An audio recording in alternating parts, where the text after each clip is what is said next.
1h30, c'est Crime Story. Crime Story, les rendez-vous d'Alfred Hitchcock, raconté par Serge Sauvian. Aujourd'hui, Chacun tue ce qu'il aime, de Tibit Guilford.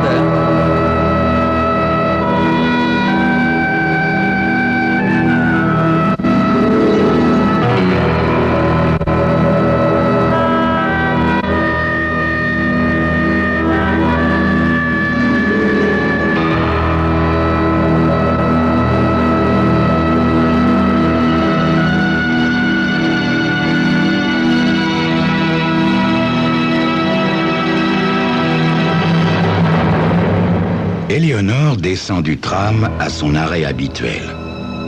Elle fait quelques pas sous la pluie, puis s'abrite sous un orme. Tante Livia sera fâchée si elle mouille son beau chapeau neuf. Ne lui a-t-elle pas recommandé ce matin de prendre son parapluie? Il y a 3 rues entre l'arrêt du tram et la maison. Et même la plus fine des pluies peut tremper un chapeau sur cette distance. Un chapeau à $20. Une extravagance, avait dit tante Livia.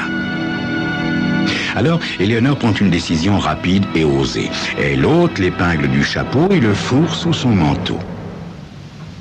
Ah, comme c'est agréable de marcher nu-tête sous la pluie. Surtout après une journée dans la poussière et la pénombre de la bibliothèque. Elle va se faire gronder aussi sévèrement pour s'être trempé les cheveux à 23 ans, pour de telles broutilles. Mais tante Livia est comme ça avec sa nièce. Éléonore marche doucement pour jouir complètement de cet instant de bien-être. Enfin, elle arrive à la maison. Une grande maison de briques parcourt l'allée sans se presser. Sous le porche, elle s'arrête pour respirer 1 ou 2 fois profondément et regarder la nuit qui tombe. Puis, tristement, elle ouvre la porte, résignée. Le silence. Un silence palpable la frappe au même instant. Toujours, ou presque toujours, l'oreille fine de tante Livia ne met pas plus d'1 seconde à entendre le bruit de la porte et aussitôt sa voix autoritaire de demander « Éléonore, c'est toi ?» Mais là, rien. Rien, pas d'appel. Éléonore sait bien que tante Livia surveille toujours la pendule, inquiète du moindre retard de sa nièce. Où est-elle alors ? Dans le vestibule sombre, Éléonore accroche son manteau et son chapeau. Il n'a pas trop souffert. Puis elle se regarde dans la glace. Ses cheveux sont mouillés, mais pas tant que ça. Elle les arrange un peu, s'arrête brusquement, envahie soudain par une drôle d'impression. La maison n'est pas simplement silencieuse, elle est froide, glaciale même. Sans son manteau, Éléonore frissonne. « Tante Livia ? Tante Livia ?» Seul le silence lui répond. C'est étrange. Tante Livia ne quitte jamais la maison à l'heure du dîner, à l'heure où sa nièce Éléonore et son neveu Bertie rentrent de leur travail. « Bertie !» crie Éléonore d'une voix plaintive. « Bertie !» Rien. Rien sauf la grosse horloge comptoise du salon, mais aucune respiration. Personne ne respire dans la maison. Sans savoir exactement pourquoi, Éléonore est maintenant effrayée. Alors elle commence à chercher. Le salon est obscur et vide. Pareil, la salle à manger et la cuisine. Terrorisée, Éléonore commence à grimper l'escalier pour aller voir dans la chambre de sa tante. Chaque marche qui craque déchire le silence oppressant.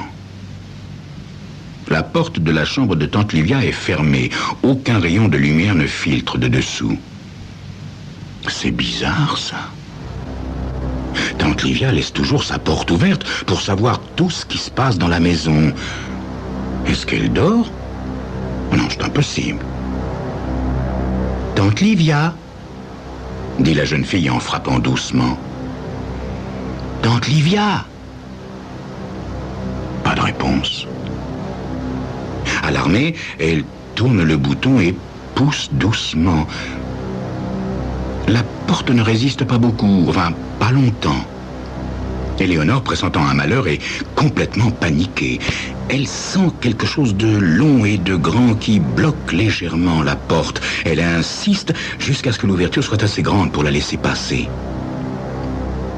La pièce est dans le noir. Une nouvelle fois, elle constate qu'il n'y a pas de respiration. Livia ne peut pas être là. Mais qu'est-ce que c'est que cet autre petit bruit? Tante Livia! Puis, alors qu'elle tend l'oreille, c'est un autre sens, son odorat, qui est soudain brutalement alerté. Le gaz! Ça sent le gaz! Éléonore hurle, pousse la porte pour l'ouvrir en grand, cherche à tâtons l'interrupteur. La faible ampoule du plafonnier lève le voile dans la pièce. Tante Livia est bien là, immobile, étendue sur son lit. C'est l'arrivée de son frère Bertie qui sort Éléonore de sa torpeur. Alerté par les hurlements d'Éléonore, il arrive en courant, puis, en entrant, il met son mouchoir sur son visage et court jusqu'au radiateur à gaz. Enfin, Bertie ouvre la fenêtre de la chambre. Il se penche sur tante Livia.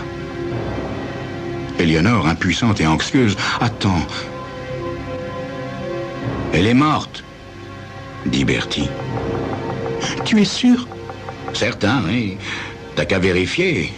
Elle est froide comme la glace. Viens la toucher. Non, je ne peux pas, dit Éléonore frissonnante. Mais il faut appeler un médecin. Non, c'est pas la peine, puisqu'elle est morte, répond Bertie. Mais il y a quelque chose à faire, voyons. Il faut un certificat de décès. On a le temps, dit à nouveau Bertie. Assise maintenant dans le salon, Éléonore sent un vide immense et mystérieux l'envahir. Le visage de Bertie porte les stigmates de l'angoisse. Elle s'est suicidée, dit-il après plusieurs longues secondes de silence. Mais pourquoi? Fait Éléonore dans un souffle. Bah, c'était une vieille femme malade. Tu sais, c'est à 60 ans que commencent les maladies graves. Mais enfin, Bertie, s'il avait eu quelque chose de grave, elle nous l'aurait dit. Tous ces bobos imaginaires n'étaient qu'une arme contre nous. Ah oui, ça, elle savait nous rappeler la dette qu'on avait envers elle. Son sacrifice, tout son héritage dépensé pour nous, pauvres orphelins, recueillis généreusement par elle, cette chère tante Livia. Oh, ce chantage. Si tu te le rappelles, elle a commencé à se plaindre de sa santé depuis que nous sommes en âge de travailler, donc de lui échapper, depuis que je travaille à l'usine et toi à la bibliothèque. Nous ne pouvions pas nous en aller de cette baraque et abandonner une femme malade qui avait sacrifié toute sa vie pour nous, n'est-ce pas? Oui, bien sûr, dit Éléonore. Tu n'as pas complètement tort. Mais alors, pourquoi se serait-elle suicidée? Pour nous libérer. Ah, tu crois, Bertie? Après avoir passé toutes ces années à nous retenir, elle aurait voulu nous libérer. Mais peut-être qu'elle était très malade, dit Bertie. Éléonore se lève. Je vais voir si elle n'a pas laissé un mot justifiant son geste. Éléonore entend dans l'escalier le pas de son frère qui la suit. L'odeur de gaz est toujours aussi insupportable. Éléonore rassemble son courage et pénètre dans la pièce. Elle s'approche du lit et regarde le visage paisible de tante Livia. Celle-ci porte sa robe verte, vieille et usée. La jeune fille entend le souffle de son frère dans son dos. Cherchons cette lettre, Bertie. En général, quelqu'un qui se suicide laisse son message bien en évidence. Ils cherchent tous deux et ne trouvent rien. Je comprends pas, dit finalement Éléonore. Regarde, lance Bertie. Là, regarde ces chiffons au bord des fenêtres pour que l'air n'entre pas. Ça explique bien son geste, non? Tu te souviens qu'elle se plaignait toujours des courants d'air et de ces fenêtres qui fermaient si mal? Oui, dit doucement Éléonore. Je me souviens. Regarde, là aussi, dit-elle en allant vers la porte devant laquelle sont en effet roulés des chiffons pour empêcher l'air de passer. Elle se baisse et soudain pousse un cri. « Bertie! Oh non, Bertie !»« Quoi? Qu'est-ce qu'il y a? Qu'est-ce qui se passe? C'est ta chemise !» dit-elle en brandissant le morceau de tissu. « Hein? Ben oui, en effet, on dirait ma chemise. Qu'est-ce qu'elle fait là? » Ben, je suppose que tante Livia n'a pas trouvé assez de vieux chiffons. C'est une de tes plus belles chemises, Bertie. Je te l'avais offerte pour Noël l'année passée. Oui, c'est vrai, je m'en souviens. Tante Livia n'aurait jamais fait ça. Elle n'aurait jamais pris une de tes chemises. Elle aurait pris quelque chose à elle. Où veux-tu en venir, Éléonore? Qui a mis ta chemise sous la porte de tante Livia, Bertie? Qui? Est-ce que tu prétends que c'est moi, Éléonore? Est-ce que c'est toi, Bertie?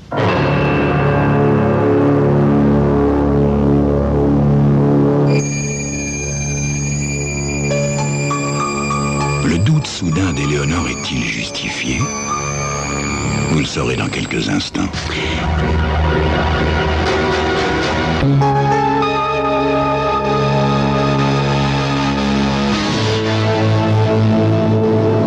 Pendant une éternité, Éléonore et Bertie se toisent sans respirer. Finalement, Éléonore va jusqu'à la porte et s'agenouille pour l'examiner. Regarde, Bertie, il y a une fente de 3 cm entre le plancher et la porte. Tu as d'abord calfeutré les fenêtres, puis tu es sorti. Tu as fermé la porte et tu as poussé les chiffons avec un bâton ou une règle, je ne sais pas. Comme tu ne voulais pas rouvrir la porte, tu as pris la première chose qui t'est tombée sous la main. Ta chemise. Bertie essaie de sourire, de prendre la démonstration de sa sœur comme une plaisanterie. Tu joues les détectives maintenant? Sans se laisser perturber, la jeune fille poursuit. Tante Livia, prête à se suicider, n'aurait jamais, tu m'entends, été dans ta chambre pour prendre une de tes chemises. C'est toi, n'est-ce pas? C'est toi qui l'as tuée. Et que faisait-elle, à ton avis, cette chère tante Livia, pendant que je calfeutrais les fenêtres? Elle devait dormir, dit Éléonore nullement troublée. Tu sais parfaitement où elle range ses somnifères. Tu as dû, probablement, en mettre une bonne dose dans son thé. Est-ce que tu as quitté ton bureau aujourd'hui, Bertie? Dois-je appeler ton patron pour lui demander si tu t'es absenté du bureau? En entendant ça, Bertie lui arrache la chemise des mains et se met à faire les 100 pas dans la chambre. Puis, il s'arrête au pied du lit, fixant le cadavre. Elle était malade, Éléonore. Vraiment, Bertie? Mais ça n'a aucune espèce d'importance. Elle faisait semblant d'être malade ou elle l'était vraiment. De toutes les façons, elle était profondément égoïste. Regarde l'expression de son visage, apaisé. Je ne l'ai jamais vue comme ça. Elle est libérée de nous, tu comprends? Libérée. Si nous étions partis, elle serait restée ici, seule. Toute seule. Tu as vu son sourire? Elle est morte heureuse. Tu te souviens de ce qu'a dit Oscar Wilde? Chacun tue ce qu'il aime. Je l'aimais, Éléonore. Le poème dit aussi: chacun tue ce qu'il aime, le lâche avec un baiser, le brave avec un glaive. Et puis, il fallait penser à nous, Éléonore. Bertie parle maintenant d'une voix douce et pressante. Tu le sais bien, ma chérie, nous n'avons jamais eu de vie à nous. Tu es jolie, Éléonore, très jolie, tu le sais. Qu'est-ce qu'a fait tante Livia aux jeunes gens qui venaient te voir? Tous ceux qu'on a vus une fois ne sont jamais revenus, n'est-ce pas? Je te vois te replier sur toi-même de jour en jour. Elle gâchait ta vie. J'ai fait ça pour toi, Éléonore, uniquement pour toi. Mais si on mangeait un morceau avant de partir? Hein? Ah, puis non, tiens, finalement, je crois que j'ai pas faim. J'ai pas du tout faim. Non, finalement, je préférerais un verre de Porto. Tu en prendras un, toi aussi, hein? demande-t-il, tout en se dirigeant vers la desserte où est posée la bouteille.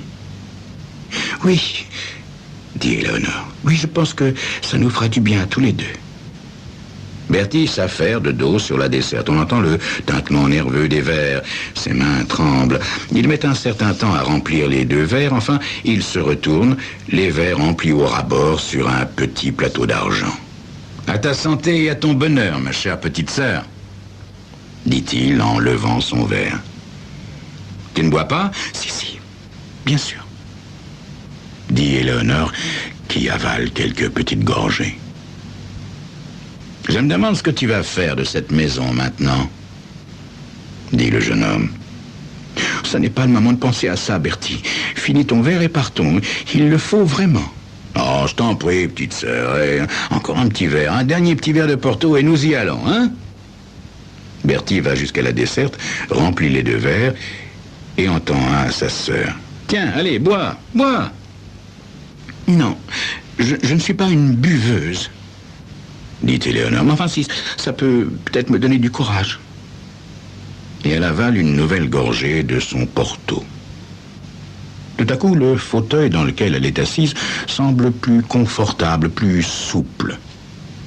Est-ce que Bertie essaie de me saouler pour me faire changer d'avis? Il n'y arrivera pas. Je finis ce verre et c'est tout. Bertie n'arrête pas de parler. Comme tu es belle, ma petite sœur. Très belle. Je suis sûr que s'il n'y avait pas eu tante Livia, tu serais mariée à quelqu'un de riche, de beau, de gentil. Ta peau transparente, tes cheveux de jet et tes yeux, Éléonore. À mon avis, tes yeux, c'est ce que tu as de plus beau. Éléonore laisse Bertie finir son compliment, puis brusquement se lève. Une fois debout, elle remarque quelque chose de bizarre, une sensation de mollesse et de fatigue dans les jambes, puis dans tout son corps. Le contre-coup du choc, sans doute. « Allez, Bertie, viens maintenant. Tu as promis. » Il se lève à son tour. Il est vraiment beaucoup plus grand qu'elle. Il la regarde avec une infinie tendresse. « Est-ce que ça va, petite sœur? »« Oui, juste un peu sommeil. » Et soudain, Éléonore comprend tout. « Tu as mis quelque chose dans mon Porto, n'est-ce pas, Bertie? Une des poudres somnifères de tante Livia, hein? Tu en as mis ?» Bertie ne nie pas. « Mais enfin, pourquoi ?» demande-t-elle aussi fort qu'elle le peut. Il s'approche, pose ses 2 mains sur les épaules d'Éléonore.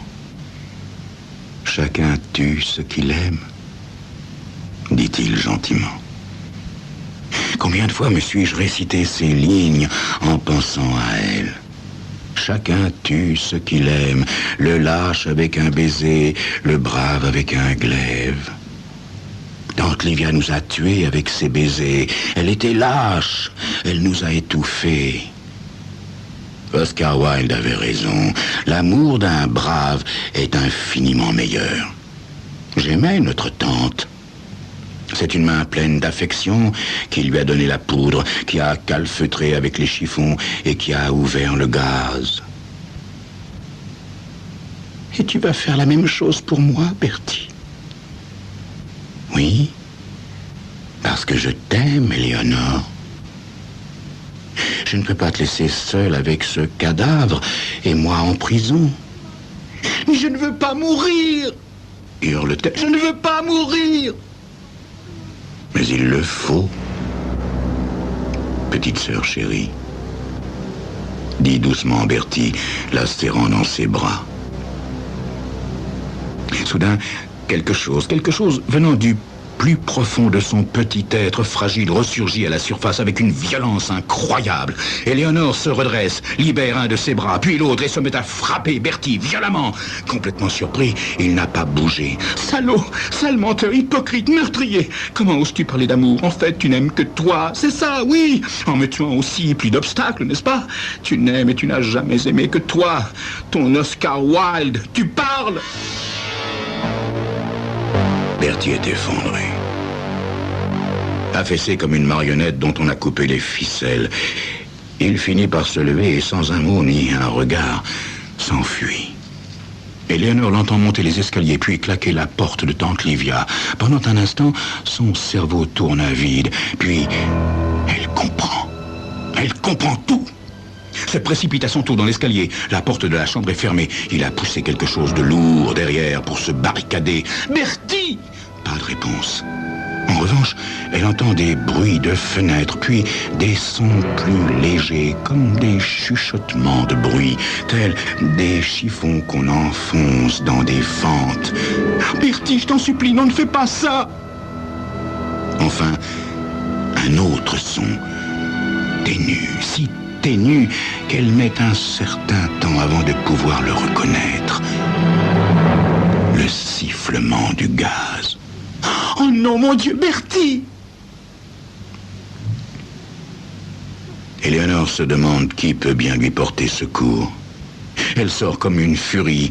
Elle pense aux voisins, aux pompiers, à la police. Oui, c'est ça, la police, qui est à côté de l'arrêt du tram. Elle marche dans la nuit. L'air est humide. Il n'y a personne dans les rues silencieuses. Elle respire profondément. Chacun tue ce qu'il aime.